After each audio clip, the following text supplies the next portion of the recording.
नमस्ते। जो विषय दिया गया है, ऐसा विषय जिसमें सारी सृष्टि समा जाती है। This whole wide world is only he and she. ये सावित्री की एक पंक्ति है, सीक्रेट नॉलेज कैंटो में आती है। सृष्टि का पूरा रहस्य इसमें, हमारे व्यक्तिगत जीवन का भी रहस्य है। तो ये ही और शी कौन है जो सारी सृष्टि में खेलते हैं? योग की दृष्टि, हम लोग सब चीज़ों को अलग अलग करके देखते हैं। ये पार्ट है, इसका क्या कैसे काम करता है, वो दूसरा पार्ट है, वो कैसे ऑपरेट करता है। और वो एक तरीका है देखने का, उसका अपना एक औचित्य है। लेकिन जो योग की दृष्टि है वो उन चीज़ों के मूल में जाकर एक व्यापक रूप में देखती है। और उस दृष्टि का अपना एक महत्व है जिसको हमने खो दिया है। और इसको हम लोग अभी के इवेंट से भी कनेक्ट कर सकते हैं। अभी अगर जो हम देख रहे हैं, कोरोना का पैंडेमिक हो रहा है इत्यादि, तो आप इसको, एक होती है सेपरेटिव दृष्टि से चीज़ों को देखना। तो एक कोरोना वायरस है, और कोरोना वायरस है और मनुष्य है, ये हम ये दृष्टि ला रहे हैं। अधिक से अधिक बीच में हम बैट और रैट को भी ला रहे हैं कि भाई वहाँ से ओरिजिनेट हुआ। थोड़ा बहुत चीन जापान को भी ला रहे हैं। लेकिन वास्तव में कोई भी फिनोमेना अपने आप में आइसोलेटेड नहीं होता है। सुनामी आती है तो उसका कारण होता है कि नीचे कहीं समुद्र के नीचे धरती फटी है। धरती क्यों फटी है, अगर उसको आप पूरा करेंगे तो you will see there is a interconnectedness of everything. तो दो प्रकार का विज्ञान या जीवन को समझने का तरीका होता है। एक है सब चीज़ों को अलग अलग करके, खंड खंड करके, उससे हम हर एक पार्ट को समझते हैं। उसकी अपनी एक सत्ता है, उसकी अपनी एक प्रोसेस है, उसको समझते हैं। लेकिन एक होता है चीज़ों को पूरे व्यापक दृष्टि से समझने की।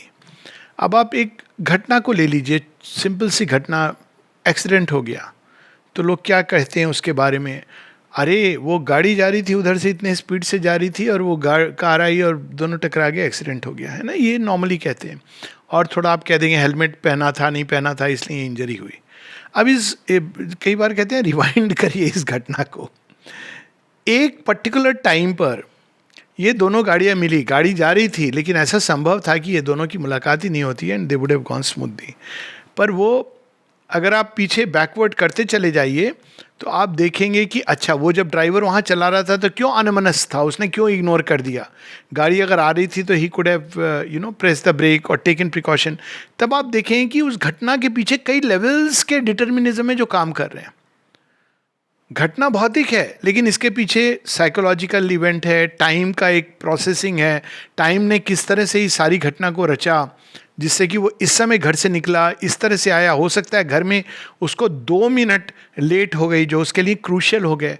2 मिनट क्यों लेट हो गई? क्योंकि ब्रेकफास्ट टेबल पर जल्दी टाइम पर भोजन नहीं बना था। ब्रेकफास्ट वो देर से कर रहा था, जल्दबाजी में कर रहा था, तो वो अनमनस्क था, क्रोध की अवस्था में था। तो इस तरह से जब आप पीछे जाएंगे तो आप इसको और ट्रेस कर सकते हैं कि ब्रेकफास्ट टाइम पर क्यों नहीं बना था। क्योंकि जो ब्रेकफास्ट बनाने वाला था उसके घर में ये समस्या थी या उसके साथ ये प्रॉब्लम थी। When you go you will see a whole universe behind it. ये एक साधारण सी घटना है। अब एक आम वैज्ञानिक इतने विस्तार में नहीं जाता है, वो कहता है कि, और जाने की जरूरत भी नहीं है, पर वो ये कह देता है कि ये सब चांस फैक्टर है, दिस इज चांस। हम लोग उसको दूसरे शब्द से यूज करते हैं, हम कहते हैं भाग्य है। It's the same thing. मतलब there is a complex play of forces जिसको हम समझ नहीं पाते। तो अब इसको अगर हम ठीक से समझने का प्रयास करें तो हम केवल इतना कह सकते हैं कि संसार में बहुत सारी फोर्सेज एक ही समय पर कार्यरत होती हैं, और मिल करके, ये प्योर फिजिक्स है, उनको वो मिल करके एक पर्टिकुलर डायरेक्शन में किसी इवेंट को पुश करती हैं। कैरम बोर्ड जो खेलते हैं उनको ये चीज़ समझ आ रही होगी कि आप जब निशाना लगाते हैं, कंसंट्रेशन है, आपकी उंगली है, ये गोटी को टच करता है, वो दूसरी गोटी को टच करती है, वो दीवार को टच करती है, कहीं जाके वो चली जाती है। ये this is just a very simple event. But to understand कि जीवन में छोटी सी भी चीज़ होती है, उसके पीछे एक प्ले ऑफ फोर्सेस है। बाहर से हमको वो फॉर्म्स और फिगर्स लग रहे हैं, पर फॉर्म्स और फिगर्स के भी पीछे there are forces which are pushing it.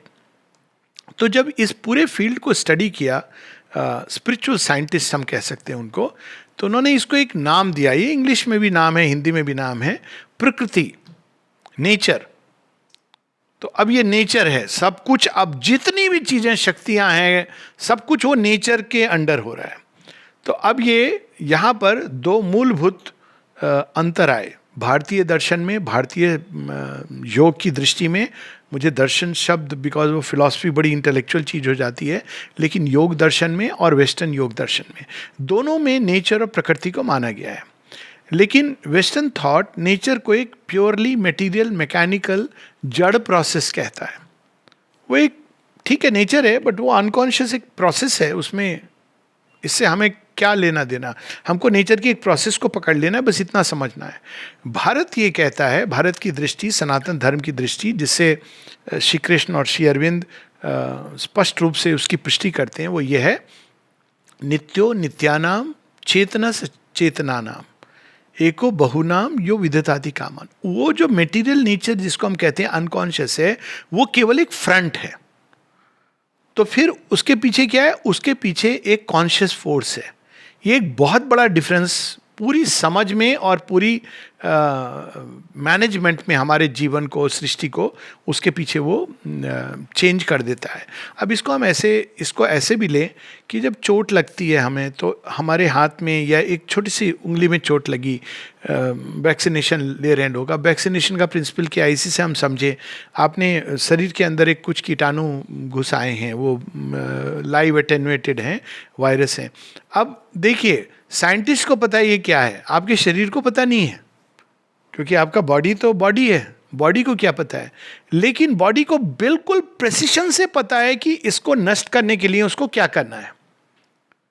वैज्ञानिक प्रोसेस स्टडी करते हैं और कहते हैं कि इसमें ये टी सेल्स, बी सेल्स, ये लिम्फोसाइट, ये वैज्ञानिक स्टडी करके कहते हैं। पर शरीर को ये ज्ञान बाहर से किताब में, शरीर को आप किताब नहीं पढ़ाते हो कि देखो जब ये इंजेक्शन लगेगा तुम्हारे अंदर पहले बी सेल बनेंगी, उसके कुछ समय बाद टी सेल बनेंगी, तब तुम्हारा इम्यून सिस्टम उसके सरफेस के प्रोटीन को पकड़ लेना, उसके हिसाब से मैन्युफैक्चर करना। Nobody gives this knowledge, but look at the perfection of this knowledge कि आपको वैक्सीन लगती है और इमीडिएटली ये प्रोसेस शुरू हो जाती है शरीर के अंदर। ये प्रोसेस शुरू होती है जब आप इन्फेक्शन होता है, it is the same process, कोई डिफरेंट प्रोसेस नहीं है, सिवाय इसके कि जब इन्फेक्शन होता है तो वायरल लोड काफ़ी अधिक है और वो मल्टीप्लाई कर सकता है, so there is a life threatening thing. लेकिन अगर आप उसको जीत जाते हो तो it's an organic process of evolution. प्रकृति कैसे करती है, अब देखिए ये क्या था, ये बाहर का एक फ्रंट है, आप पीछे से अगर देखेंगे इसके थोड़ा पीछे जाके कि there is a conscious force. तो कॉन्शियस फोर्स क्या करती है, ये आपको चैलेंजेस देती है। जितना भी इवोल्यूशन है उसमें चैलेंज आता है, क्राइसिस आती है, एडेप्टेशन आता है और इवोल्यूशन होता है, ये चार चीज़ें होती हैं। तो ये एक चैलेंज है। तो चैलेंज क्या है, एक वायरस है जो देखा जाए तो वायरस ना लिविंग है ना डेड है, विचित्र सा प्राणी है, लेकिन वो मृत्यु दे सकता है मनुष्य को।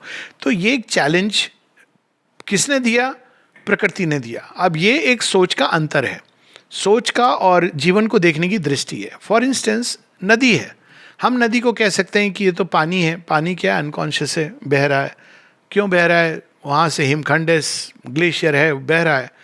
और दूसरी दृष्टि है, कौन है ये, गंगा मैया है, जमुना मैया है, सरस्वती माँ है।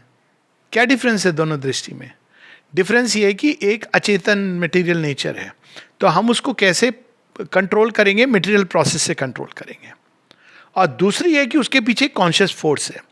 ये सांख्य में भी कॉन्शियस फोर्स की बात नहीं होती है, ये एक चीज़ है जो श्री अरविंद लाइव डिवाइन में लाते हैं।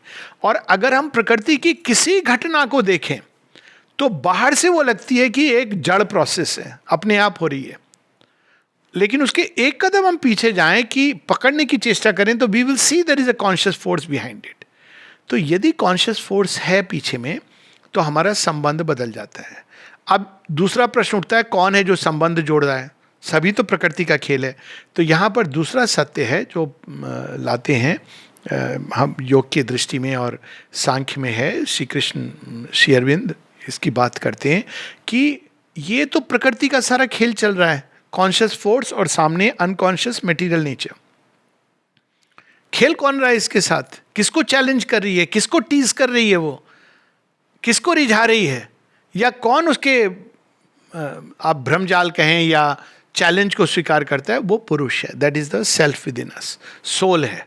तो अब ये खेल किन दोनों के बीच में हो रहा है? सोल और नेचर, ही एंड शी। जब हम इस दृष्टि से देखते हैं तो एक नई समझने की एक हमारे अंदर एक विजन और अंडरस्टैंडिंग पैदा होती है। तो क्या है वो नई अंडरस्टैंडिंग? प्रकृति क्या कर रही है? प्रकृति आती है और सोल को चैलेंज करती है, अगर हम इसको ले, नहीं तो रिझाती भी है, चैलेंज करती है। चैलेंज करती है, क्या खेल है? अब ये खेल ये बहुत पुराना है कि अच्छा मैं इस रूप में आई हूँ, तुम आओ मेरे इस चैलेंज को स्वीकार करोगे? यदि आप चैलेंज को स्वीकार करते हैं तो, और अगर आप जानते हैं कि ये कॉन्शियस फोर्स है, तो आपका तरीका बहुत डिफरेंट होगा। और जब आप नहीं जानते हैं तो क्या समझते हैं? ये मेरी शत्रु है। अभी भी हम इस तरह से डील कर रहे हैं कि ये मेरी शत्रु है, ये वायरस मेरा शत्रु है और इसको मुझे लड़के समाप्त करना है। क्या हो रही है उस प्रोसेस में?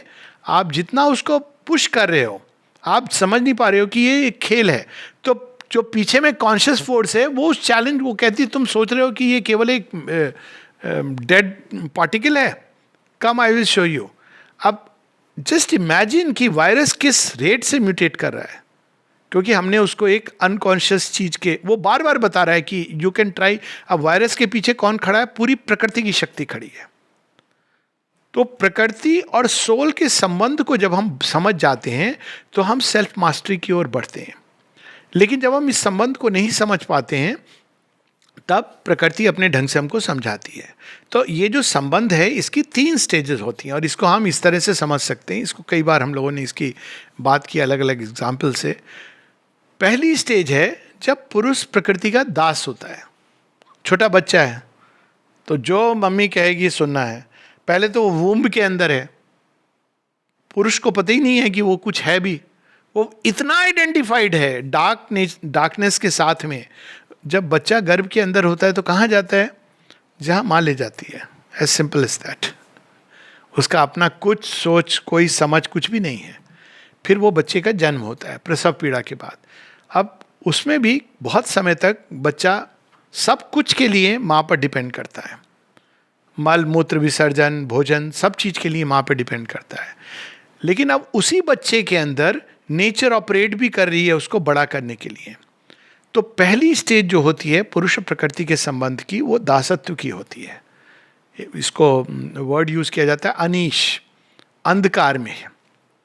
प्रकृति उसको शुरू में एक बिल्कुल घोर तमस निद्रा में ढक करके वो सो रहा होता है जैसे वोम्ब के अंदर, और उसको कुछ नहीं पता है सिवाय इसके कि भोजन करना है, थोड़ा प्लेजर लेना है और ये मेरी जिंदगी है।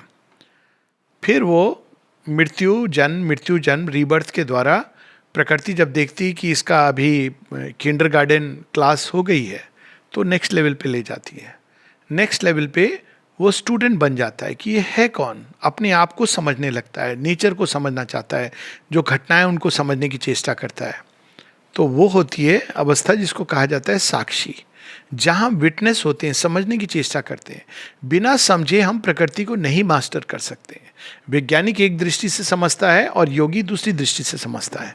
भेद केवल ये है, वैज्ञानिक उसको केवल एक मटेरियल फोर्सेस के रूप में समझता है और योगी उसको अंदर से समझता है।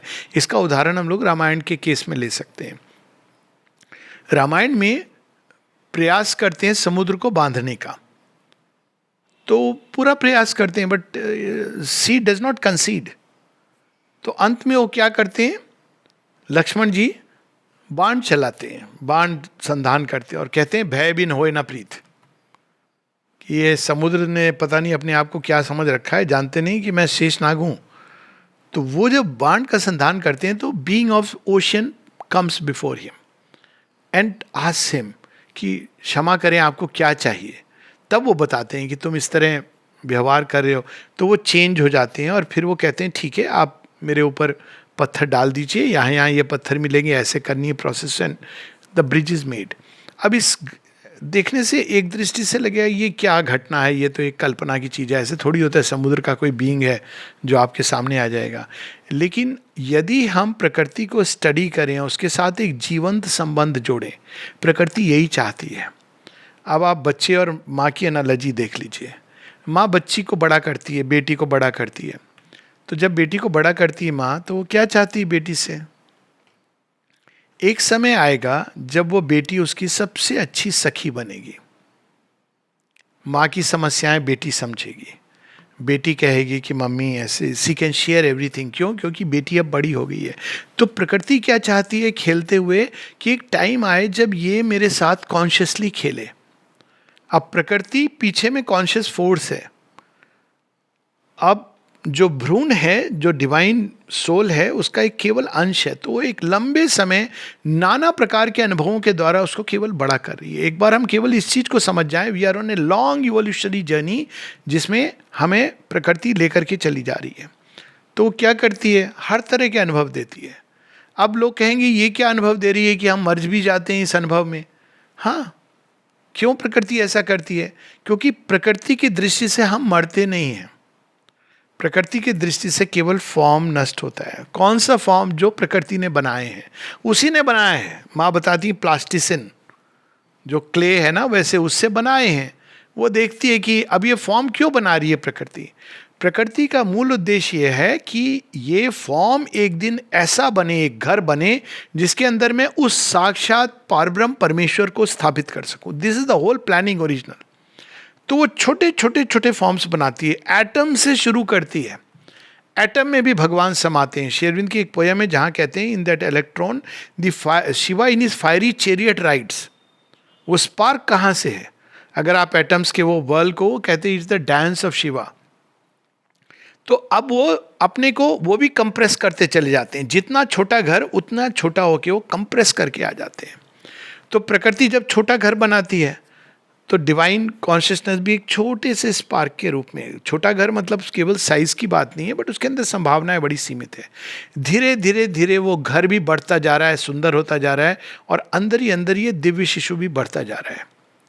और एक टाइम आता है, ठीक वैसे जैसे गर्भ से माँ बढ़ती जाती तो गर्भ भी बढ़ता जाता है, एक टाइम आता है जब वो एक घर कम से कम बना लेती है, जहाँ पे भगवान कहते हैं कि yes, I can get into this house and along with me all the gods. वो घर है मनुष्य का अपना देह। अब देखिए प्रकृति ने कितने लंबी यात्रा के बाद ये बना दिया। ये स्टोरी आती है ना उपनिषदों में कि जब मनुष्य का देह बनता है तो सारे देवता कहते हैं कि हम इसमें चले जाएंगे, ये हमारे लिए उपयुक्त स्थान है। और स्वयं भगवान मानवी तनु आश्रितम। सो एक लेवल पर एक बहुत बड़ा अचीवमेंट प्रकृति ने कर दिया है। और वेदांत जब इस सत्य को पकड़ता है तो वेदांत कहता है कि अब प्रकृति का काम हो गया, अपना काम उसने कर दिया, मनुष्य बन गया, एक ऐसा खिलौना बन गया जिसके अंदर सोल जो ओरिजिनली डिवाइन से आई है, डिवाइन को रियलाइज कर सकती है। और तब क्या करना है? केवल सोल को भगवान से एक होने के अनेकों प्रोसेसेस जो हैं वो करना है। श्री अरविंद लेकिन प्रश्न करते हैं कि प्रकृति लेकिन कौन थी? Conscious force. ये प्रश्न श्री अरविंद उठाते हैं। और अगर वो कॉन्शियस फोर्स है तो केवल उसको छोड़ के चले जाना ये लक्ष्य नहीं हो सकता। तो अब वो कॉन्शियस फोर्स हमसे क्या चाहती है? कि हम कॉन्शियसली खेलें। Original purpose is play, delight. लेकिन जब हम कॉन्शियस नहीं होते हैं तो वही खेल हमको बड़ा भयानक लगता है। अब एक उदाहरण ले लीजिए कि फुटबॉल मैच चल रहा है, आजकल क्रिकेट चल रहा है, क्रिकेट का उदाहरण ले सकते हैं। तो अचानक मान लीजिए एक ऐसा सिस्टम हो कि जो चाहे जब चाहे अचानक फील्ड में चला जा सकता है। और मान लीजिए, कल्पना कीजिए कि आप सो रहे थे, अचानक उठे, आपको फील्ड में ट्रांसपोर्ट कर दिया किसी ने। अब वहाँ से एकदम तेज रफ्तार से बॉल आ रही है, आप पिच पे खड़े हो, आपको पता नहीं है क्या हो रहा है, वहाँ से स्ट्रोक लग रहा है, कभी आपको चोट लग रही है। You will want to run away, क्योंकि आपको कुछ पता ही नहीं है क्या हो रहा है। फुटबॉल फील्ड में अचानक आप ट्रांसप्लांट हो गए, वो इधर भाग रहे हैं, कोई कोहनी मार रहा है, कोई टांग मार रहा है, कोई, आप कहेंगे कैसा ये कैसा दृश्य है। लेकिन जब आप रूल्स ऑफ द गेम सीख लेंगे, जब आपको पता चल जाएगा अच्छा ये खेल है, इसमें तो बड़ा मजा आता है। आप देखें कि ये ब्रूट खेल नहीं है, इसमें तो माइंड गेम भी है, साइकोलॉजिकल गेम भी है। तो आप प्रैक्टिस करके जब मैदान में आएंगे तो आप उसको कॉन्शियसली खेल रहे हैं। उसमें भी चोट लगेगी, ऐसा नहीं कि चोट नहीं लगेगी, पर आपको आनंद आ रहा है गेम में। तो प्रकृति और पुरुष का जो खेल है ये दो लेवल पे होता है। एक, जब हम अनकॉन्शियस होते हैं, हमको पता ही नहीं है कि ये कोई खेल चल रहा है। पहले तो हमें पता ही नहीं कि हम कौन है। प्रकृति ने एक सेंस ऑफ आई के लिए मनुष्य के अंदर, जब मनुष्य आता है, मनुष्य के पहले तो सेंस ऑफ आई भी नहीं है, वो फॉर्म्स बना रही है, तोड़ रही है, उसको कोई फर्क नहीं पड़ता है। भगवान को ऐसे हम देखें, वो फॉर्म बनाती है, फिर भगवान से पूछती है इसके अंदर आएंगे। ये स्टोरी है ना मनु और शत्रुपा की, तो अलग अलग फॉर्म्स में शत्रुपा छुप जाती है and Manu has to discover her. तो वो फॉर्म्स बना के पूछती हैं इज इट गुड, तो भगवान धीरे धीरे ठीक है थोड़ा और करते करते मनुष्य को बना देती है। अब मनुष्य के लेवल पे मनुष्य ही एक जीव है जो अपनी प्रकृति को स्टडी करता है। वो केवल अनीश नहीं है, विटनेस है अपनी प्रकृति को, विश्व प्रकृति को। लेकिन वो स्टडी कैसे करेगा, वो मीन्स भी प्रकृति ने दिए हैं। आपकी सारी इंद्रिय प्रकृति ने बनाई है, आपकी बुद्धि भी प्रकृति ने दी है, ये सब मन प्रकृति का हिस्सा है। तो वो खुद ही खेल ऐसा खेल रही है कि थोड़ा थोड़ा अपने आप को रिवील कर रही है। श्री अरविंद इसको कंपेयर करते हैं एक ह्यूमन रिलेशनशिप में, एक मैन और वुमेन, ये एक प्रकृति और पुरुष का रिलेशन बताया जाता है। तो एक कैसे करती है एक नारी एक पुरुष को, पुरुष तो बस सीधा वो जाकर के वो जो भी उसको बोलना है वो बोल देता है। नारी क्या करती, धीरे धीरे धीरे, सारा सीक्रेट अपनी नहीं बताएगी, वो पहले एक मुस्कान देगी, फिर उसको पता नहीं है, पुरुष कंफ्यूज है कि क्या हो रहा है ये धीरे धीरे करके there comes a time when she unveils her deepest depths, तब वो कहती है कि मेरे ये ड्रीम्स हैं, मेरी ये सारी चीज़ें हैं। तो उसी प्रकार से प्रकृति एक लंबे समय तक जो पुरुष तत्व है उसके साथ इस तरह खेलती कि एक दिन बड़ा हो जाएगा, जब बड़ा हो जाएगा तब मैं रियल खेल खेलूंगी उसके साथ। और वो रियल खेल के लिए हमको बड़ा करती, तैयार करती। सारी जो ठोक पिटाई, जैसे माँ बच्चे को, उससे स्कूलिंग प्रोसेस जिससे बच्चा गुजरता है। हम लोग की प्रॉब्लम क्या है कि हम लोग चूंकि अज्ञान में हम इस खेल को बहुत सीरियसली ले लेते हैं। माँ ये बताती है this is the big problem with us, हम इतनी सेल्फ इंपॉर्टेंस लेके खेल को इतना सीरियस बना देते हैं। अब कई बार लोग मुझसे पूछते हैं कि फिगर्स नंबर्स आते हैं आजकल टीवी में, तो मैं उनसे पूछता हूँ कि आबादी घट रही है क्या एक प्रश्न, नहीं आबादी तो बढ़ रही है। मैं कहता हूँ एक समय था जब इतनी मृत्यु, आई आस्क्ड देम कि मृत्यु पहली बार हो रही है क्या, क्या पहली बार मृत्यु हो रही है? नहीं, पहली बार नहीं मृत्यु हो रही है, होती रही है। तो अब मृत्यु का ओरिजिनल कारण ढूंढो ना। आप आज कोरोना से बच जाओगे, आपको दूसरी एक कोई प्रॉब्लम है, आप कब तक ऐसे, ये प्रकृति कर क्या रही है, आपको पुश कर रही है टू द लिमिट कि खोज तो तू कौन है। और वो तब तक पुश करती रहेगी जब तक आप एक दिन मुड़ करके नहीं कहोगे हाँ मैं जान गया। अब प्रकृति पूछेगी कौन हो तुम, मैं तो अमृत तत्व हूं, तब वो कहेगी गुड। अब प्रकृति ने आपको तैयार किया, कैसे तैयार किया है? चैलेंजेस के थ्रू तैयार किया है। You are pushed against the wall, माता जी इसको बताती हैं, you are pushed against the wall till you are compelled to turn within and ask this question, मैं हूं कौन? जो एक वायरस से भाग रहा हूं, इस बीमारी से भाग रहा हूं, उस बीमारी से भाग रहा हूं, शुगर बढ़ जाती है तो मृत्यु सामने नजर आ जाती है, ब्लड प्रेशर बढ़ जाता है तो मुझे लगता है, अब कुछ सज्जन हैं हर आधे घंटे पर ब्लड प्रेशर लेते हैं, बताना पड़ता है उनको कि भाई मेरे से तो कोई पूछता है ये प्लीज़ डोंट अप्लाई इट, पूछते हैं कि ब्लड शुगर है कि नहीं आपको, तो मैं कहता हूँ कि नहीं है, कैसे मालूम, मैंने टेस्ट नहीं कराया। तो ये एक तरीका होता है, this is not a good way to live.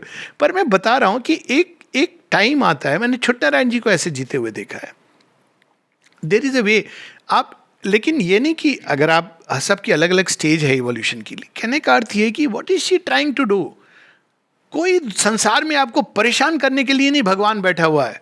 किसी ने अभी कुछ दिन पहले एक मेल आया, भगवान इतना क्रूएल क्यों है? अरे क्रूएल नहीं है, वो आपसे खेल रहा, आप खेल खेल नहीं पा रहे हो, चैलेंज को समझ नहीं पा रहे हो, तो आप क्रूएल कह रहे हो। It's not cruel, he wants you to grow up and be a man. एक चिरोकी लेजेंड आपने पता नहीं सुनी होगी शायद, तो एक ट्राइब है यहाँ की, ऑस्ट्रेलिया की ट्राइब होती थी, अफ्रीकन ट्राइब थी शायद, नहीं ऑस्ट्रेलियन ट्राइब थी, जो शुरू में जब वो कहते हैं चिरोकीज। सो वहाँ पे जब बच्चा बड़ा होता है ना, एडल्ट हो गया, वो जा सकता है सिनेमा देखने। तो अभी वेस्टर्न वर्ल्ड में क्या तरीका, 18 साल आपका बर्थडे हो गया, अब आपको मिल जाएगा।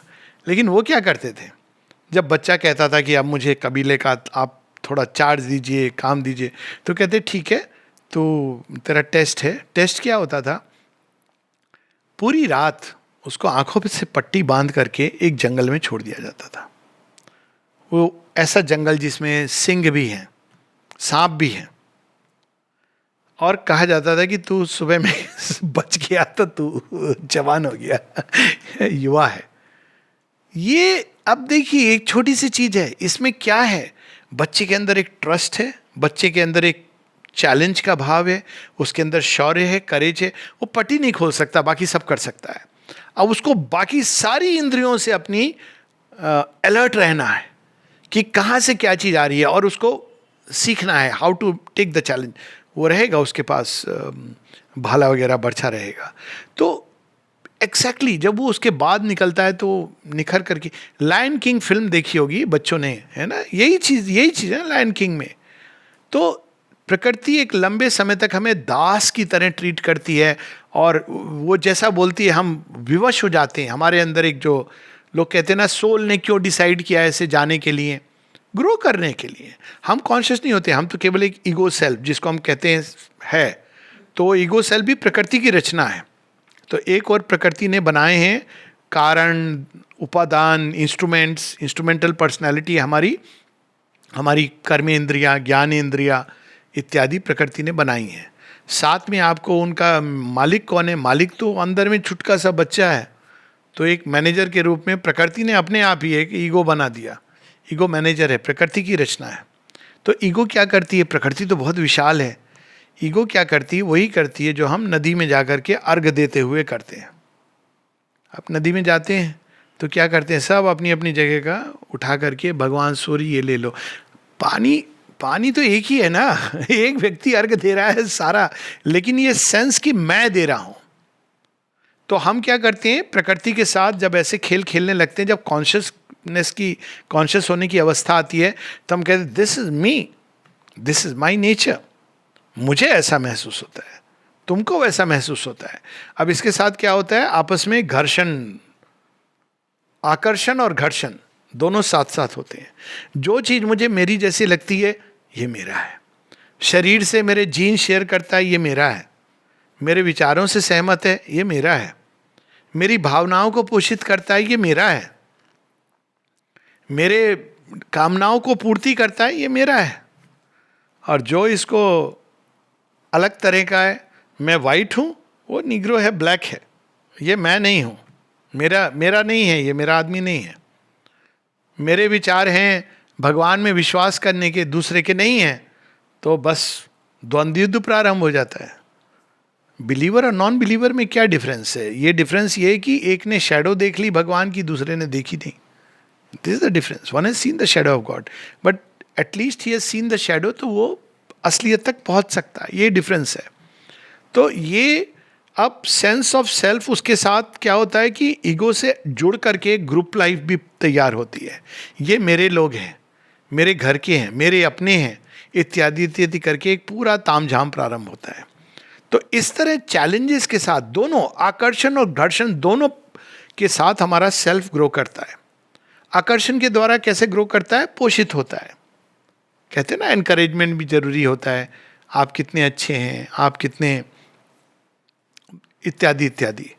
और चैलेंजेस के साथ भी ग्रो करता है। जब कोई आपको ये कहता है कि आप बिल्कुल निहायत ही बेवकूफ़ इंसान हैं, तो आपके अंदर क्या भाव आता है, अच्छा मुझे बेवकूफ़ कहता है इसने अपने आप को क्या समझा है। मैं एक दिन प्रूव करूंगा। कालिदास जी के साथ यही हुआ था ना, जब उनकी पत्नी ने उनको कह दिया था, मूर्ख, तुझसे मैंने विवाह किया। चले गए बेचारे, मुझे मूर्ख कह दिया मेरी पत्नी ने। हम मूर्ख थे ऐसा नहीं कि गलत कहा था।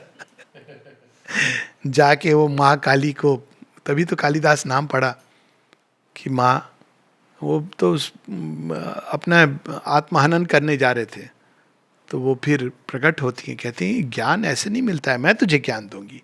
और तभी वो कालिदास, मतलब ऐसा ज्ञान दिया कि ये इमॉर्टलाइज, उनकी कृतियाँ जो ऐसी हैं अद्भुत हैं। उनके अंदर श्रृंगार रस था, वो स्टडीज़ में अच्छे नहीं थे, लेकिन उनके अंदर जो संभावना थी वो बिल्कुल अलग थी। She brings that out. तो इस प्रकार से वो चैलेंजेस हमको दे करके हमें ग्रो कर रही है। कोई हमारा शत्रु नहीं है, ना भगवान है, ना वायरस है, ना कोई भी, कोई शत्रु नहीं है। वो हमें चैलेंजेस दे रहे हैं। और जिस दिन आप चैलेंजेस को लेने के दो तरीके होते हैं, एक हम प्रकृति को अनकॉन्शियस समझते हैं और बाहर से उसको सारे कंडीशंस कंट्रोल करने की कोशिश करते हैं। इसको कहते हैं गॉस्पेल ऑफ हिरण्यकश्यप।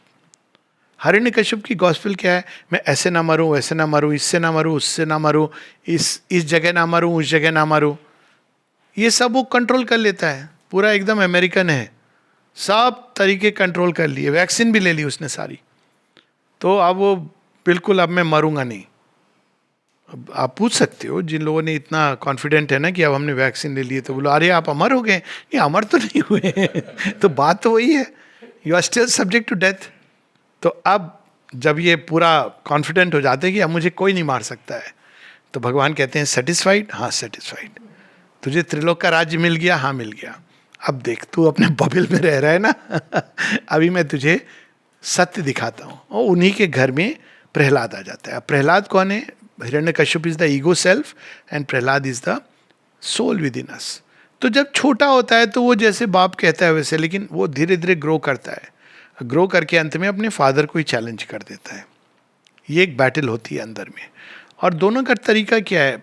हर प्रहलाद कहते हैं सब जगह भगवान है, बस simple. He knows the power of one. प्रकृति इज अबाउट मल्टीप्लिसिटी। प्रकृति हमें ऐसा प्रतीत कराती ये है वो है, सब अलग अलग है, लेकिन अंदर में वो एक है। तो प्रकृति दो प्रकार की होती हैं, एक होती विद्यामयी, एक होती अविद्यामयी।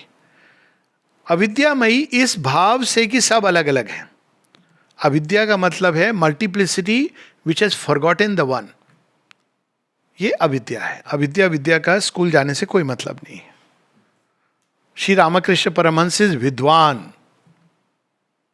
And A Harvard university professor में भी अविद्वान, बिकॉज उसको एक का पता नहीं है। और विद्यामयी जो उसके पीछे खड़ी है, it knows the power of the one. तो प्रहलाद को पता है the power of the one, और वो उस हिसाब से जीवन को जीते हैं। And ultimately we know the story reveals to us that who is the victorious. तो हम पहले प्रकृति हमको मल्टीप्लिसिटी में, भिन्नताओं में, ईगो सेल्फ बना के, मैं अलग हूँ, ये अलग है, ये सब बना के एक खांचा बनाती है। वो खांचा बनाना भी ज़रूरी है। क्यों? ये वेनिला आइसक्रीम है, वो बटर स्कॉच है, या फिर आप सब भिन्नता, भगवान की वो multiplicity, unity in diversity original खेला इसीलिए है। भगवान एक रास्ता नहीं चाहते हैं। वो किसने कहा ना, मल्टीपल कलर्स। तो अब डिफरेंस क्या होता है मल्टीपल कलर्स का? एक होता है आप कलर में खो गए और झगड़ा करने लगे। लाल मेरा रंग है, झंडा बना लिया आपने लाल रंग का, नो ऑफेंस नीडेड। दूसरे ने कहा अच्छा तुम्हारा लाल है, मैं हरा बनाऊंगा। तीसरे ने कहा मैं काला बनाऊंगा। ऐसे करके आपने झंडे बना लिए अलग अलग, ठीक है। लेकिन डिफरेंस क्या होता है? एक व्यक्ति एक रंग को पकड़ करके समझता है यही रंग सब कुछ है, सर्वोत्तम है, सर्वोच्च है, और बाकी रंग।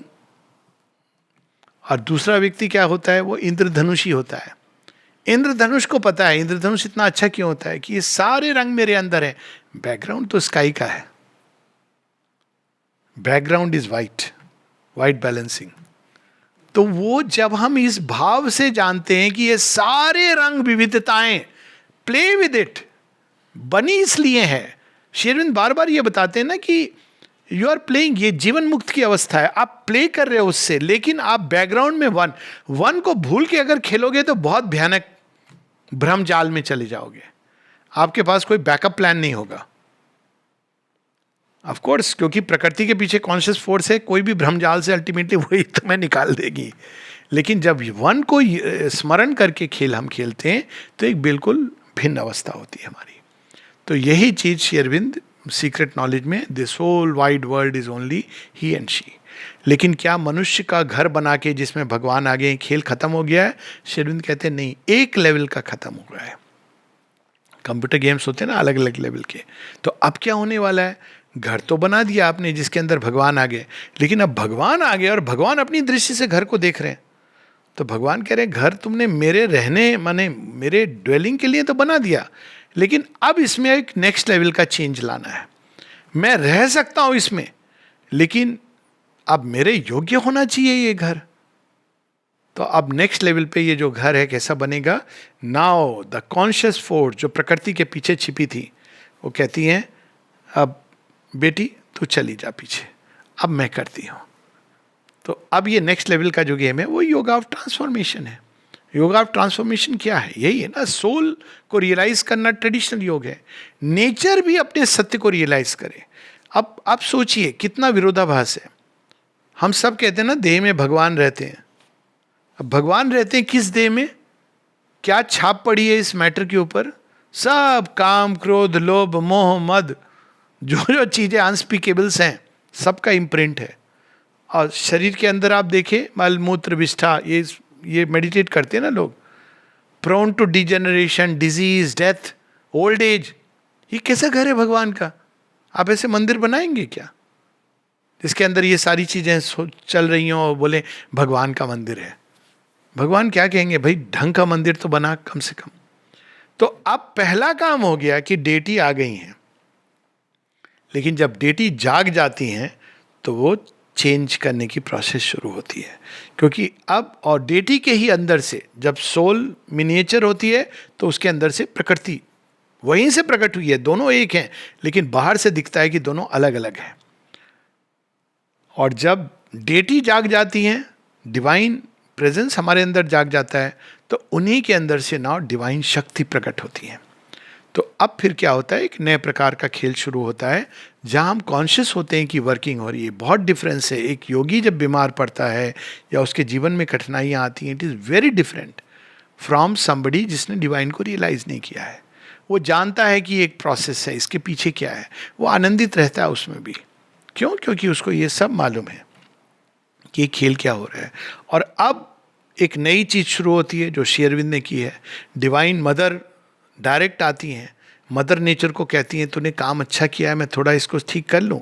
अब मदर नेचर कितने समय से हैं, बिलियंस ऑफ ईयर्स, वो कहती तो हैं कि ठीक है, पर हर बार जब वो डिवाइन मदर एक चीज को यहाँ से हटाती हैं, मदर नेचर चुपके से ला के वापस रख देती हैं। कहती नहीं, ये तो मैंने अपने हिसाब से। अब देखिए क्या होता है, ये घर में होता है ना, जब बच्ची बड़ी होने लगती है या बहू आ जाती है, बहू आती है तो क्यों झगड़ा होता है बहू सास के बीच? कंट्रोल के लिए झगड़ा होता है। इसीलिए पुराने समय अवस्था थी कि वानप्रस्थ, आपकी उम्र हो गई, आप जाइए, बहू को चाबी देके बहू को संभालने दीजिए। लेकिन क्योंकि अब वो न्यू कॉन्शियसनेस है उसके अंदर, अब वो डायरेक्ट एक नए ऊर्जा को लेके, नए आइडियाज को लेके, कितनी बार ये एक्सपीरियंस किया है ना कि डिवाइन मदर का इंटरवेंशन अंदर से कोई चीज को हटा देता है, लेकिन old nature again brings it back. तो तब एक दूसरी टसल शुरू होती है। लेकिन इस टसल का परिणाम क्या है? परिणाम इज अल्टीमेटली ट्रांसफॉर्मेशन। ये एक तरफा प्रोसेस है। लेकिन डिवाइन मदर का वो तरीका नहीं है कि नेचर का क्या तरीका है, यहां तक ले गई, अब ये काम नहीं कर रहा है, destroy it, so it destroys the form. Divine mother का ये तरीका नहीं है, because she lives on the base of oneness. वो फॉर्म भी वो जानती हैं कि डिवाइन का है, तो वो क्या करती हैं, वो एंड पॉइंट तक पुश करती जाती हैं, पुश करती जाती हैं through divine love, divine grace, divine शक्ति, ताकि धीरे धीरे करके वो एक एक पार्ट कंसीड करे और कहे हाँ ठीक है, यू कैन टेक ओवर। तो ये एक प्रोसेस है जो चलती जा रही है, अब शुरू हो गई है नेचर के उन लोगों के अंदर जो तैयार हैं। और कौन तैयार है हम कह नहीं सकते, कहाँ पर हैं, कौन है, लेकिन जो तैयार हैं उनके अंदर अब ये एक नया खेल शुरू हो गया है। तो अब इस तरह से जब देखा जाए तो फिर लगता है कि फिर ह्यूमन बीइंग जो इंडिविजुअल है उसका क्या रोल है, ये एक प्रश्न उठता है। हाँ, एक रोल है, छोटा सा रोल है। रोल क्या है? आपको केवल ये कहना है हाँ, क्लैप बॉय का रोल है। हम लोग अपने रोल को बड़े सीरियसली ले लेते हैं। क्लैप बॉय होता है ना, सीन स्टार्ट, ही क्लैप्स।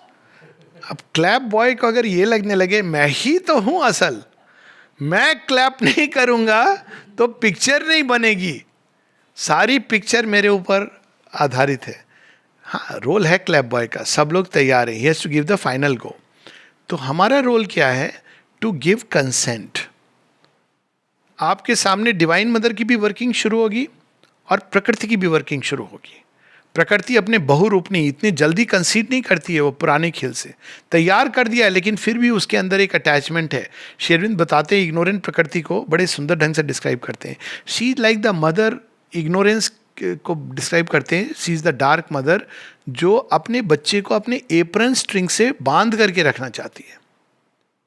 बच्चा बड़ा हो गया है, बाहर जाना चाहते हैं, अरे तू तो अभी बच्चा है, बच्चा कह रहा है मम्मी बर्थ सर्टिफिकेट देख लो, मैं 18 साल का हो गया हूं, प्रॉपर एडल्ट हूं, नहीं अभी तू कैसे मैनेज करेगा, तो क्यों, तू घर में रही, यही पास में स्कूल है वहां पढ़ाई कर ले। और बेटी है तो असंभव है, बेटा है तो फिर भी थोड़ा चल रिस्क ले लेते हैं। सो ये क्या है, दिस इज इग्नोरेंस, वो नहीं चेंज करना चाहती है। तो हमारे अंदर ये हमारा रोल है, वो है टू कंसेंट, इसीलिए श्री अरविंद कहते हैं to open and to consent to the divine mother's working. Consent का मतलब है, हो सकता है ऐसी चीजें हमारे नेचर से या हमारे जीवन से जाएंगी।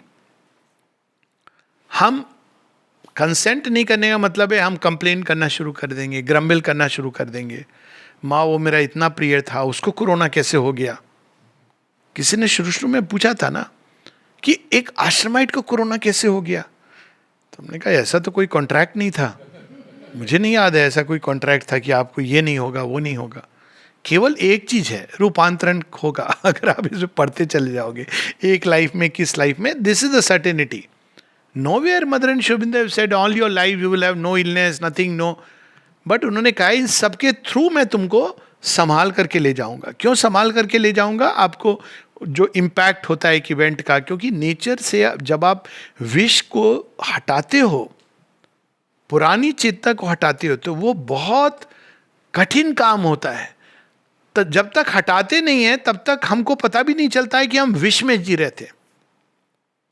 आपको वो पुरानी मिठाई बहुत अच्छी लग रही है, और जब भगवान उसको छीनते हैं, साथ में वो अच्छा भी चखाते हैं, तो हम चखते तो हैं, पर अंत में आप, लेकिन वो मेरी गांव की जो मिठाई थी ना, आप देखेंगे यहाँ पे बहुत कॉमन है, हाँ मैं बताना नहीं चाह रहा हूँ, बहुत कॉमन है ना, वो जो हमारे गांव में बनता था ना, अब आपने कभी खाई नहीं, आपको नहीं अच्छी लगती है, आपको अपने गांव की अच्छी लगती है, ये होता है, नेचुरल होता है। तो आपको वही मिठाई चाहिए। तो नई मिठाई, नया पकवान आपने थोड़ा ट्राई किया, लेकिन कुछ समय बाद कोई गांव से ले आता है ना अभी, तो आपको कितना अच्छा लगता है, अरे ये तो हमारे गांव की मिठाई है तो आपको बहुत अच्छी लगती है। हाँ, तो उसी तरह से हमारे अंदर ये टसल शुरू होती है। डिवाइन मदर नई चीजें देती है, पीस देती है जो कभी अनुभव नहीं हुई थी। अरे पीस, कितना आनंद आ रहा है इस पीस में, कुछ समय के बाद। लेकिन कुछ समय बाद आपका एक पार्ट कहता है कुछ ज्यादा पीस नहीं हो रही है थोड़ा कुछ करते हैं ना, पार्टी, कुछ हंगामा, कुछ तो करना चाहिए। हाँ करते हैं। क्यों? क्योंकि आपको old nature sits a phantom on the way, divine love आ गया, आपको बहुत आनंदित हो रहा है। लेकिन डिवाइन लव इतना शांत, गंभीर, स्थिर, आपको तो वो वाला लव नहीं चाहिए ना, थोड़ा वो भी चाहिए, चहल पहल वाला। तो अब फिर से ओल्ड नेचर से इसकी नहीं, इतना शांत भी नहीं चाहिए। फिर उसके बाद डिवाइन नॉलेज आई, सब इंट्यूशन से आ रही है आपको, लेकिन आपको थोड़ा ये नहीं, मैं थोड़ा देख लूँ ना इंफॉर्मेशन टेक्नोलॉजी, न्यूज़पेपर क्या कह रहा है। Old nature sits a phantom on the way. Divine will से आपके काम हो सारे सद रहे हैं, लेकिन आपको अब ये फील होने लगा कि मेरा तो कुछ भी नहीं है, मुझे तो पर्सनल एफर्ट करना है, लोगों को पता होना चाहिए कि इतना बड़ा डॉक्टर है, इतना काम कर रहा है, तो सब भगवान कर रहे हैं, तो मेरा क्या। तो इस प्रकार से human will, individual will starts coming. So we have to become passive, receptive and open. Passive not in the sense of tamasic, but open fully to the divine mother and to allow her to work. ये हमारा role है कि हमारे सामने ये पुराने channel भी TV के हैं और अब नए चैनल आ गए हैं, हम कौन सा चुनेंगे। तो जिसको हम चुनेंगे उस हिसाब से हमारी प्रकृति के अंदर चेंज आएगा। और अंत में हम ये देखेंगे कि वास्तव में ये खेल तो एक ही का था। खेल के लिए they became to for the sake and joy of the play. और जब हम इस तरह से देखते हैं, पूरे ज्ञान से इस खेल को खेलते हैं, तब ये खेल डिलाइटफुल होता है। इस खेल का जो ओरिजिनल पर्पस है इज डिलाइट। किसी भी खेल का ओरिजिनल पर्पस हार जीत नहीं होता है। आप पूछे किसी प्लेयर से, जब वो पूरा हो जाता है, उसको स्टैटिस्टिक्स कब हारे कब जीते थोड़ा मज़ा आता है याद करने में, लेकिन अंत में खेल का मज़ा, तो कोई भी खेल, creation is a play meant to manifest delight in countless ways. अब आप, एक व्यक्ति प्रश्न कर सकता है ये कैसी डिलाइट है, इसमें बहुत सारे ऐसी भी चीजें हैं जो हमको डेंजरस लगती हैं. तो आप किसी योद्धा से पूछिए, डेंजर का अपना डिलाइट होता है. कभी आपने अनुभव किया है वो काम करना जिसके लिए मना किया गया हो, और पता है कि ये डेंजरस काम है. भगवान ने देखिए कितने तरीके बनाए हैं कि अच्छा तुझे ये वाला डेंजर वाला डिलाइट भी चाहिए, okay I will give you that also. भगवान ऐसे जज नहीं कर रहे हैं हम लोगों को, लेकिन ये एक प्रोसेस है जिसमें उन्होंने हर तरह का. अब सबसे बड़ा डेंजर का डिलाइट कौन सा है, जहां हमें ये फील होता है कि हम भगवान से एकदम कट गए. इससे बड़ा डेंजर और इससे बड़ा, और इसीलिए जितना आपने एक चीज अनुभव की होगी, जितना भयानक डेंजर से आप निकल के आते हैं, जो सांस आता है, जो जॉय होता है ना, उस समय नहीं होता है जब आप डेंजर में हैं. जब निकल के आते हैं तो फिर तो उसी लिए भगवान ने क्या किया, एक्सट्रीम गेम बनाया. सबसे बड़ा डेंजर क्या था, जब कॉन्शियसनेस एकदम इनकॉन्शियंट में चली गई, पूरी तरह विस्मृत हो गई, खुद को ही भूल गई, भगवान तो छोड़ो. और तब उसने जो क्राई उसके अंदर से निकली और ये खेल शुरू हुआ. तो ये खेल के पहले स्टेज में लोअर नेचर, वो जिसमें उतर के वो धीरे धीरे ले आ रही है हमको, और जब बड़े हो जाते हैं तो मतलब अंदर में, तो वो डिलीवर करती. Now it is with higher super nature which is the divine mother. तो हम सब, I not only presume but निश्चित रूप से हम सब जो माँ श्री अरविंद की तरफ मुड़े हैं, अब हम लोग लोअर नेचर और पुराने खेल से नए खेल की ओर आगे हैं. और यदि हम अभी भी नहीं आए हैं तो उब नहीं गए उस खेल से, तो भगवान वो भी जानते हैं कि कैसे उबाना है.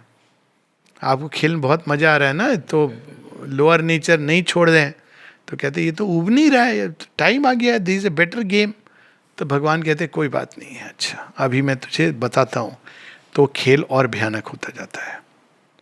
ये भी भगवान की कृपा है. जब हम अपने आप नहीं टर्न होते हैं, जब एक अवसर मिलता है, तो फिर भगवान क्या कहते हैं, भगवान मतलब लोअर नेचर कहते हैं मैं तुझे बड़ा कर दिया, अब तू जा तेरी हायर सुपर नेचर की तरफ, और वो भी उनको ड्रॉ कर रही हैं. तो जब नहीं मनुष्य मानता है, कहते नहीं ये वाला बहुत अच्छा लग रहा है मुझे ये खेल. अच्छा तुझे अच्छा लग रहा है, ठीक है. आपको बहुत अच्छी टेस्टी मिठाई लगती थी, आपने खाया अगले दिन रसगुल्ला, वो हाल में हुआ था ना, किसी ने क्या मिठाई खा ली थी, सबको वॉमिटिंग शुरू हो गई. भगवान कहते देख, नहीं वो तो एक दिन हुआ, थोड़ी कोई रोज रोज होगा. आपने फिर कुछ दिन बाद खाया और भयानक रूप से बीमार पड़े, तीसरी बार खाया, मरणासन्न हो गए, मरण सैया पे आ गए.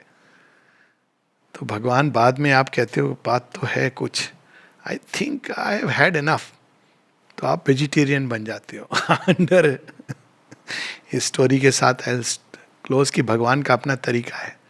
जब आप उनके कहने से, ये एक स्टोरी है, डोंट टेक इट कि नॉन वेज वेज. तो एक सज्जन थे, घोर वेजिटेरियन, उनकी वाइफ उतनी बड़ी, घोर नॉन वेजिटेरियन, उनकी वाइफ उतनी बड़ी वेजिटेरियन. तो भगवान से रोज प्रार्थना करती थी इसको ये आदत तो छुड़ा दो. अब वो दुर्गा पूजा के दिन सब नॉन वेजिटेरियन ला करके पूरा सर्व करते थे. एक दिन, एक वर्ष उन्होंने कहा भारिये, कल दुर्गा पूजा के दिन हम लोग केवल वेजिटेरियन खाना सर्व करेंगे. अरे भगवान ने मेरी सुन ली, भगवान ने मेरी सुन ली, माँ दुर्गा महान हो आप. तो कुछ नहीं बोला, सब वेजिटेरियन खाना. इतनी प्रसन्न हुई उनकी वाइफ, रात को उनके पांव दबाने लगी, आंखों से आंसू की, आज आपने मेरे क्या कर दिया, इतना अद्भुत, बरसों से मैंने प्रे किया था इसके लिए, आज घटित हो गया. तो कहते तुम तो मेरे जले पर नमक मत लगाओ. क्या मतलब, देख नहीं रही है कि मेरे सारे दांत टूट गए, मैं नॉन वेजिटेरियन खाऊं तो कैसे खाऊं. तो जब हम अपने आप नहीं छोड़ते हैं तो भगवान कभी कभी मुक्का मार के दांत भी तोड़ देते हैं. वो भी उन्हीं का मुक्का है. ब्लोज, श्री अरविंद कहते हैं ना, what are blows? Blows are also a grace. तो हमें इसी भाव से जीना चाहिए, कम से कम उन लोगों को जो महर्षि अरविंद की ओर मुड़े, that everything is a grace. Blows also are a grace, not that it is a good way to go. अब मुक्का क्यों मारना पड़ता है? भगवान को पसंद नहीं है मुक्का मार के दांत तोड़ना. अब हम हिरण्यकश्यप की तरह, ये कंडीशन भी नहीं, वो नहीं, अब हम ये सब कर लेंगे तो भगवान हम क्या बच जाएंगे? भगवान कह रहे नहीं, मैं फिर भी तुमको पकड़वा दूंगा. तो अंत में आप शरणागति होते हैं. What is the ultimate truth? किसी ने पूछा फ्री विल और साथ में सरेंडर रिकंसाइल कैसे होते हैं? तो बहुत सिंपल है. आप फ्री विल लेके, भगवान ने आपको, नेचर ने आपको फ्री विल का उपहार दे दिया. आपको लगा बहुत अच्छी बात है, मैं अपनी फ्री विल, इग्नोरेंस का खेल है, but it is been given to us. Choose करते रहते करते आपको अंत में पता चलता है होता कुछ नहीं है आपकी फ्री विल से. वो किसी ने कहा ना, वही होता है जो मंजूर खुदा होता है. लास्ट में आप रियलाइज करते हो, तो फिर रियलाइज करते हो कि what is the most intelligent thing to do? Surrender it to the all will. लेकिन वो सरेंडर आपकी फ्री विल का सरेंडर होना चाहिए. क्योंकि यदि भगवान जबरदस्ती आपको सरेंडर करने को विवश कर दें तो वी विल नॉट चेंज. कोई भी काम जब जबरदस्ती किया जाता है तो भगवान एक सीक्रेट कंपल्शन लगाए रखते हैं. अंत में आप कहाँ पहुंचते हो? हे भगवान, आप ही की शरणागति. जितनी जल्दी हम ये लेसन सीख जाएं कि फ्री विल हमको दी गई है to surrender to the divine will in freedom, उतनी जल्दी हमारा कल्याण होगा. तो this is the whole process. और तब हम लोग क्या करते हैं? The highest wisdom is always mother Shri Aurobindo is my refuge, mother Shri Aurobindo is my refuge, mother Shri Aurobindo is my refuge. सावित्री की कुछ लाइन पढ़ के हम लोग समाप्त करेंगे, जहाँ पर ये पूरा कैंटो का वो है, सीक्रेट नॉलेज. इसमें ही ये पंक्तियाँ आई हैं. यहाँ पे ये जो पंक्ति आई है उसके पहले श्री अरविंद बताते हैं वो स्टेज जब सोल कंप्लीटली नेचर की दास होती है. और वर्णन सुनिए. Content to be with her and feel her near, he makes the most of the little that she gives. Nature जो भी देती है थोड़ा बहुत, उसी से वो काम चला लेता है. दास है ना, तो वो जो भी देती है सम प्लेजर, उसी में वो खुश हो जाता है. And all she does drapes with his own delight. A glance can make his whole day wonderful. पूरे दिन में आपका चल रहा है जीवन ऐसे ही, कोई आकर के, आपने कभी देखा है बेगिंग बॉल के साथ, वॉच सम टाइम, जब कोई अचानक आकर के, I have seen it once, एक कभी होते ना लोग हलवा पूड़ी दे के चले जाते हैं विशेष दिन पे. It's not a good practice. वो बेचारा 7 दिन फिर क्या होगा? आपने एक दिन हलवा पूड़ी दे दिया, मतलब 7 दिन उसको दुखी कर दिया. अब अच्छा खासा उसका गुजारा चल रहा था, अब एक दिन हलवा पूड़ी, अब वो बाकी 7 दिन का खाना एंजॉय नहीं करेगा. पर वो उसको ऐसे, मतलब इट इज समथिंग. तो एक ग्लैंस, प्रकृति एक ग्लैंस, एक छोटा सा प्लेजर दे देती है और व्यक्ति उसी में मैं तृप्त हो गया. A word from her lips with happiness wings the hours. अब देखिए ये पुरुष प्रकृति का भी ये चल रहा है खेल. He leans on her for all he does and is. He builds on her largesses his proud fortunate days and trails his peacock plumage joy of life and suns in the glory of a passing smile. In 1,000 ways he serves her royal needs. He makes the earth pivot around her will. कैसे हम pivot करते हैं? जहां प्रकृति ले जाती है हम चले जाते हैं. और हम कहते हैं माई सोल, हमारी श्री अरविंद कहते हैं this is the false desired soul constructed by nature for the play. मेरी आत्मा की आवाज है, पता भी नहीं है, आत्मा बेचारी अभी सो रही है और हम, मेरी आत्मा की आवाज है. ऐसे ही वो स्टोरी थी जब कोई कूद गया कुएं के अंदर, श्री अरविंद आपकी आवाज सुनाई दी. श्री अरविंद कहते हैं मुझसे तो पूछ लेते मैंने आवाज दी थी कि नहीं. नहीं, आप तो ना बोलोगे क्योंकि आप हमको टेस्ट करना चाह रहे हो.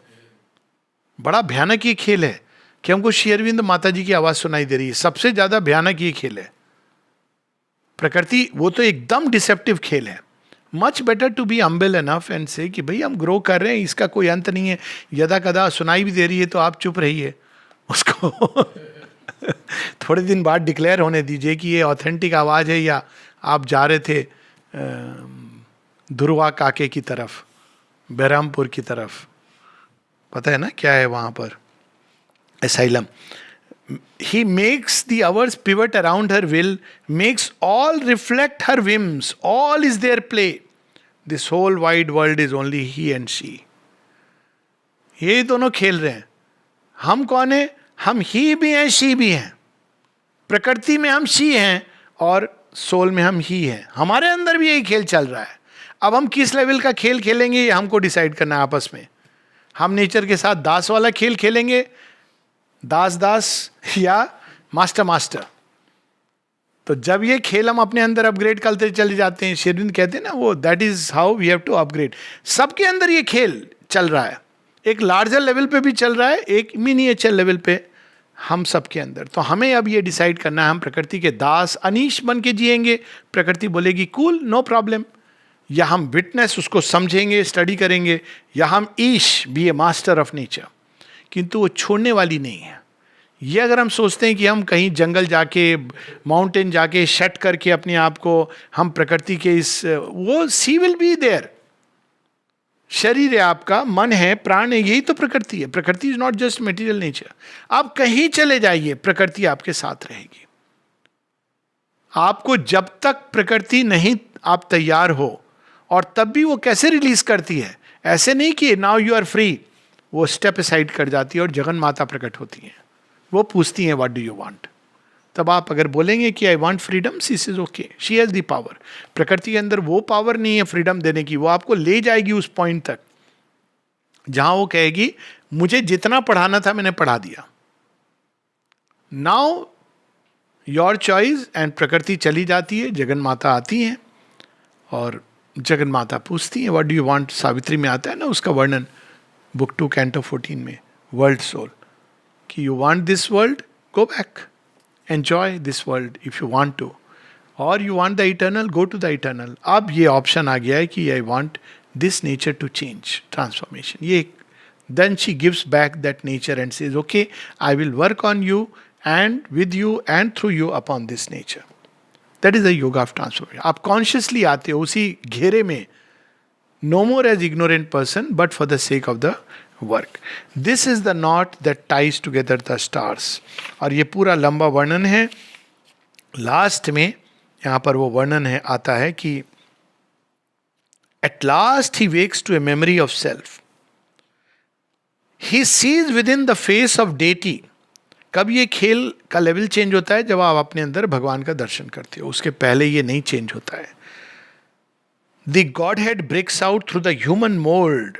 Her highest heights she unmasks and is his mate. Till then, he is a plaything in her game. Her seeming regent, yet her fancy is toy. तो जैसे जैसे आप प्रोग्रेस करते हो, वो प्रकृति भी अपने अंदर की शक्तियाँ, जिसको कहते हैं ना हम ऑकल्ट पावर्स, अलग अलग लेवल्स की, वो आपको देती हैं. ये भी मैं हूँ. आप उसके भी आगे जाते हो तो अंत में she comes is the divine mother, the ultimate truth, the ultimate power. तो ये प्रोसेस है. और लास्ट में इस तरह से चलते हुए मनुष्य ऐसे स्थान पे पहुंचता है जहां Shri Aurobindo, as long as nature last he too is there. ये दोनों का संबंध, ही और शी का, पुरुष और प्रकृति का, ये इनसेपरेबल है. मृत्यु में भी सेपरेट नहीं होते हैं. मृत्यु में भी आप जाते हो अलग अलग क्षेत्रों से जो उन्होंने डिजाइन किए हैं. For this is sure that he and she are one. Even when he sleeps he keeps her on his breast. Whoever leaves her he will not depart to repose without her in the unknowable. वहां तक वो आपके साथ unwell करके अलग अलग उसमें चलती रहती हैं. There is a truth to know, a work to do. Her play is real, a mystery he fulfills. There is a plan in the mother's deep world whim, a purpose in her vast and random game. This ever she meant since the first dawn of life. ये game जो हमको vast, random, dangerous लगता है, इसके पीछे एक purpose है. और वो क्या है? This constant will she covered with her sport, to evoke a person in the impersonal void. जितने भी चैलेंजेस हैं उनके थ्रू आपके अंदर एक पुरुषत्व, इसीलिए कहा जाता है आत्म तत्व का जागरण. With the truth light strike earth's massive roots of trance, wake a dumb self in the inconscient depths and raise a lost power from its python sleep. अंत में that great python Vritrasura, python power, kundalini शक्ति जिसको कहते हैं, that the eyes of the timeless might look out from time and the world manifest the unveiled divine. ये पूरी खेल है. इसका ये अंत भी नहीं पर एक नवीन प्रारंभ. उसके बाद वो खेल का मोड चेंज हो जाता है. जो ट्रुथ क्रिएशन है उसमें ये खेल विल बी एक खेल of joy to joy, love to love, freedom to freedom, knowledge to knowledge. अभी ये खेल के टर्म्स हैं pain to temporary relief to greater pain to temporary relief. अभी ये खेल में उतना मज़ा नहीं है, बट मज़ा आता है लोगों को. ठीक है, मज़ा आ रहा है तो फिर भगवान कहते हैं ओके, जिसमें तुमको मज़ा आ रहा है. अगर इसमें रियली अगर आप देखें ध्यान से ये क्या खेल है, if you see that way it sound it's so absurd. लेकिन उसके पीछे का ट्रुथ श्री अरविंद बता रहे हैं. For this he left his white infinity and laid on the spirit the burden of the flash that God heads seed might flower in mindless space. इसीलिए हम लोग आए हैं और ओरिजिनल पर्पस क्रिएशन का यही है, ताकि क्रिएशन की एक एक गति रूपांतरित होकर दिव्य बन सके. ओरिजिन हमारी दिव्य है, ब्लिस है, ट्रुथ है, कॉन्शियस है, कॉन्शियसनेस है, फोर्स है. तो वही चीज अंत में भी आएगी. लेकिन बीच में जो ट्रुथ है it becomes a play of error and falsehood and partial truths. जो कॉन्शियसनेस है it becomes a play of half consciousness, unconsciousness, growing consciousness. जो ब्लिस है it becomes a play of pleasure and pain and happiness and sorrow. एक passage है, लेकिन इसका अंत है forever dwelling constantly in a state of inalienable bliss and light and beauty and wideness and truth and force and the infinite's ananda.